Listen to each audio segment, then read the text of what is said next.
Throughout the Bible, many themes are demonstrated through stories and people who spread God's teachings.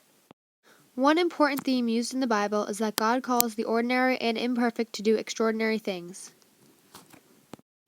One ordinary man in particular whom God calls to lead his people in faith is Moses. God gives Moses an important mission, which is to lead his people into the Promised Land and to give them the 10 Commandments. The story of Moses can be found in the book of Exodus in the Bible. According to its introduction, Exodus is the second book of the Pentateuch and is from the Greek word departure. God's plan for Moses begins when he saves him from being killed by Pharaoh's orders. God first calls Moses in the form of a burning bush in an event known as the Great Theophany. In Exodus 3:14, God tells Moses that his name is I am who I am. It is then when God calls Moses to lead the Israelites by giving them the 10 Commandments. Moses gives these commandments to the Israelites on Mount Sinai to remind them of their covenant with the Lord. According to the introduction of Exodus, these laws continue the moral, civil, and ritual legislation by which they were to become a holy people. Another very important thing Moses does for the Israelites is lead them out of slavery in Egypt to the Promised Land in Canaan. Through the power of God, Moses leads his people, the Israelites, out of slavery in Egypt by parting the Red Sea. In Exodus 15:4, the sea which Moses parts is referred to as the Red Sea, although it was probably not the Red Sea, but rather a smaller body of water south of the Gulf of Suez. This event is important because it shows that even though Moses was an ordinary man, he could do extraordinary things through God. Moses demonstrates this theme because even though he was an ordinary man, God called him to do extraordinary things, such as lead his people into the Promised Land. Another important lesson from the Bible is that sin has consequences and a ripple effect. An example of this is when the first man and woman, Adam and Eve, commit the first sin. Adam is the first man, and his name comes from the Hebrew word meaning human being. This is mentioned in Genesis 2:5.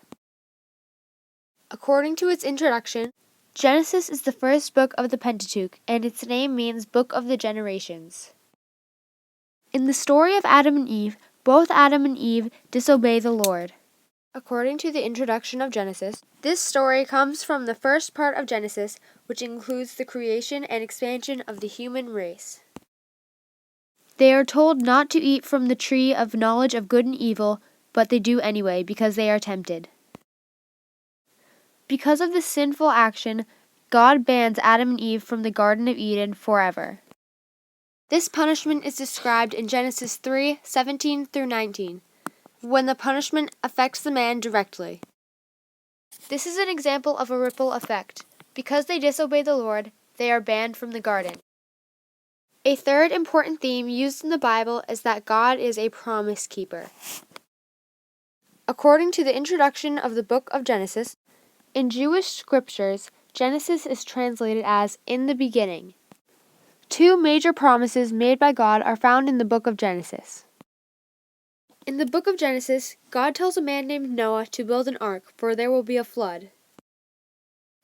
When the flood is over, God sends a rainbow as a sign of his promise to never flood the earth again. This covenant is described in Genesis 9:8 through 17, when God tells Noah that the earth shall never again be destroyed by flood. Also in Genesis, God promises Abraham and Sarah a child, even in their old age. God also promises Abraham that he will have numerous descendants.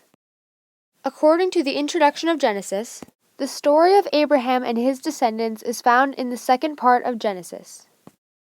In Genesis 21, Isaac is finally born, and God has fulfilled his promise with Abraham and Sarah.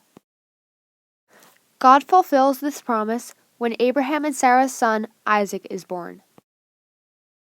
Throughout the Bible, ordinary people do extraordinary things, sin has consequences and a ripple effect, and God keeps his promises.